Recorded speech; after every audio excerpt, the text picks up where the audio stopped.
Welcome back to I have no clue what this is. I can only go down this trail. I can't go really left and right that much. So, you are now entering... Please don't be a horror game. I really hate horror games.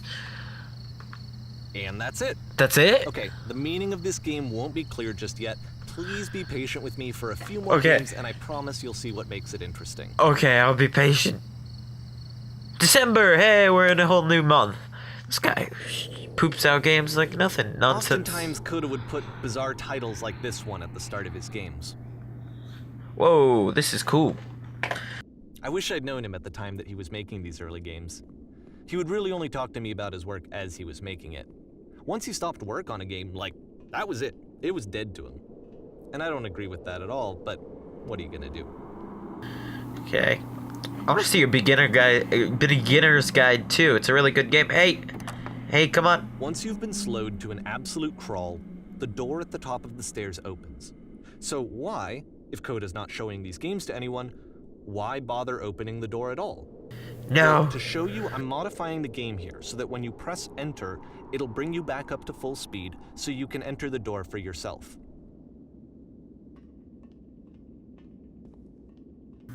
Okay. Extend. Bear for 3 hours. A game post concept art. Stranger appears. Whoa, there's a lot of text. I can't keep up with it all. I gotta press X. A room that's warm and nice and filled with little ideas for games. Quote, played one after another. You could play a loud, bodiless sound walking around. Coda would often tell me that he didn't mind if people thought of him as cold or distant. He said that he knew that he was actually a vibrant and compassionate person, but that it takes time to really see that. It can be a very slow climb to get there. Game filled with chairs, except one chair's floating. Is there a floating chair? I don't see no floating chairs. Can we go in here? Hey, we're going to a new game. January 2009. Ready, set, fish. Yay, we're fishing. Fishing. Where's my fishing pole? I don't see no fishing poles. I want to fish. Oh, there's a big... Well, this is new for Coda. It's an actual puzzle. Go ahead and see if you can solve it. Okay. I solved it! It's very smoky in this room. I'm gonna close the door. Oh, I think I know what I need to do. Okay. So you open the door, right? You close it. You go inside. Oh, and there's a switch on the back. Oh, that's cool. Don't forget that solution, because we're going to see this puzzle again soon. Oh. We're gonna see it a lot. We're gonna see it a lot? Why would we see it a lot?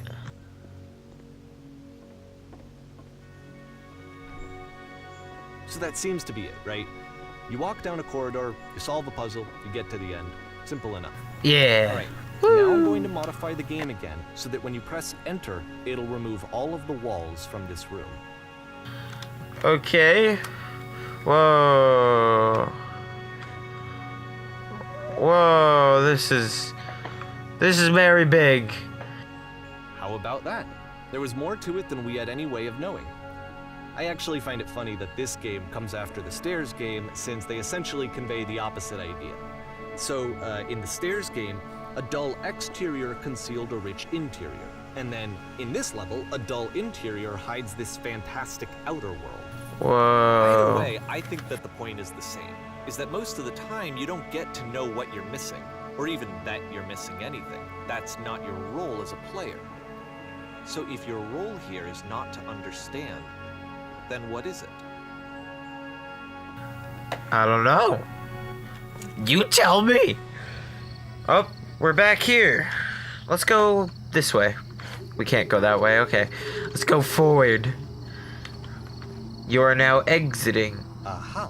So, this, combined with the entering game from earlier, tells us that Coda believes his games are connected somehow. It could even be that the Stairs game and the puzzle game are literally connected in between this and the entering game. There's a bigger picture that all of his games are meant to play a role in. There's some larger meaning that we won't be able to grasp until we've seen all of them. And once we have, we can step back and start to understand what exactly that bigger picture is. Yeah. I get what you're saying. Saying, this is a cool game. It really is. I really do enjoy this game.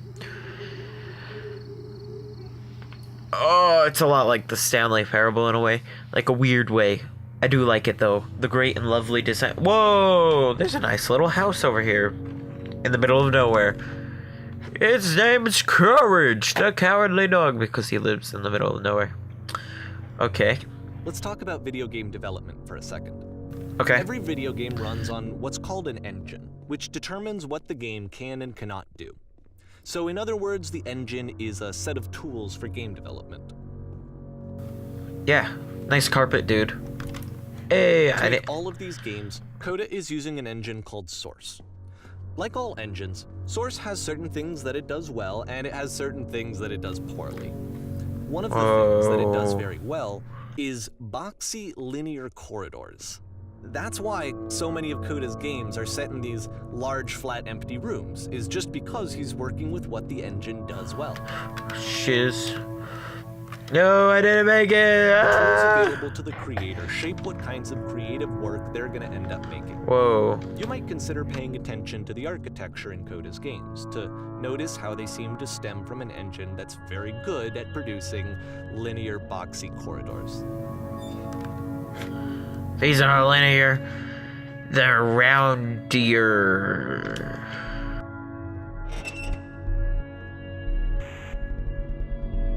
Okay, I hear a noise. It's kind of up. It's kind of spooping me out. It's an elevator. Let's go. Hey, I wanted to go that way. I can't go. I could probably go this way. Oh, no. I could go this way. This prison, funny enough, in Coda's original design, the doors stayed shut for a full hour before letting you go. If you don't mind, I think we're gonna skip that. Okay. This is something that he and I used to argue about a lot. You know, whether a game ought to actually be playable, whether it means anything if no one can get through it. And I would always defend that, you know, all this work goes into the game, why not make it playable and accessible? Yeah. And so we just got into heated arguments over it, and there was one time that after one of these conversations, he went home, and a day or two later, he sent me a zip file entitled Playable Games. That was full of hundreds of individual games, each of which was just an empty box that you walked around in and nothing else. Believe me, I played every single one of those just to find out if there was like a gag hidden somewhere. There wasn't. That's funny. That sounds like something I would really do. Can I just... Nope. I can't cheat. I can't cheat. You gotta walk down all the stairs. Woo! It's nice outside. It's the puzzle again. Yeah. With the exact same solution as the last time.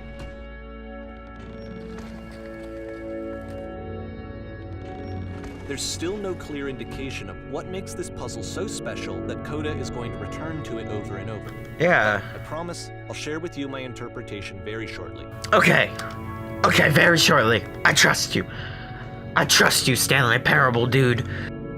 Okay, so we're gonna take a right here. And we're gonna end up into this nice looking room. Hey. Listen. You there? Did you come from up above? What was up there? System that he fashioned out of the engine's chat capabilities. Use the 1, 2, 3 buttons on your keyboard to respond.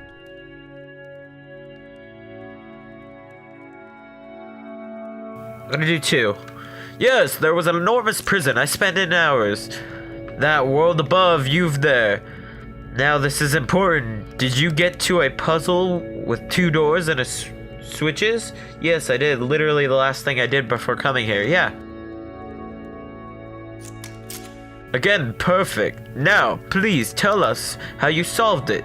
Tell us the solution. Tell us how you get to the other side.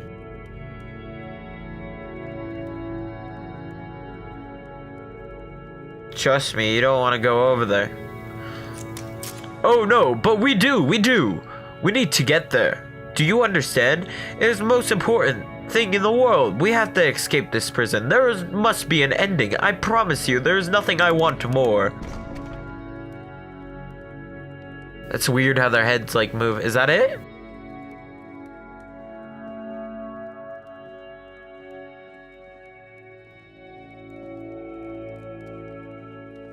Okay. Hey, it's a new room. Hello, how did you get here? Was there a puzzle you had? Yes.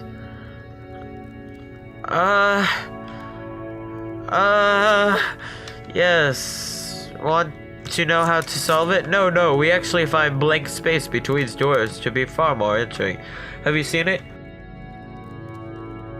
Actually, now that I mention feeling strange as I pass through it. I guess, I don't know. Don't think too hard about it. You'll see it again soon.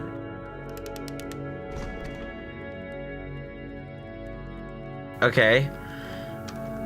And here's, oh, hey, freedom. Oh, soon it's gonna be the puzzle right here. Right here. Right here. So we make one last descent down to the final floor of the level. It's gonna be the door, I'm telling you.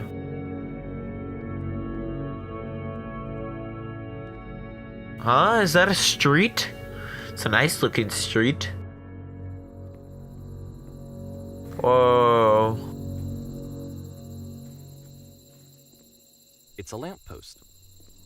Okay, I can't tell you quite why, but for some reason, Coda fixates on this lamppost. It's going to appear at the end of every single one of his games from here on out. I'll tell you what I think. I think that up to this point, you know, he's been making really strange and abstract games with no clear purpose, and maybe you can only float around in that headspace for so long. Because now he wants something to hold on to. He wants a reference point. He wants the work to be leading to something. He wants a destination. Yeah. Which is what this lamppost is. It's a destination. We're gonna see it in the work as well. His games are just gonna become a lot more cohesive, a lot more fully developed, with more of a clear idea behind them. Okay. And as we go, that idea will get clearer and clearer and clearer. Okay. And it fades to black. And we will continue next time.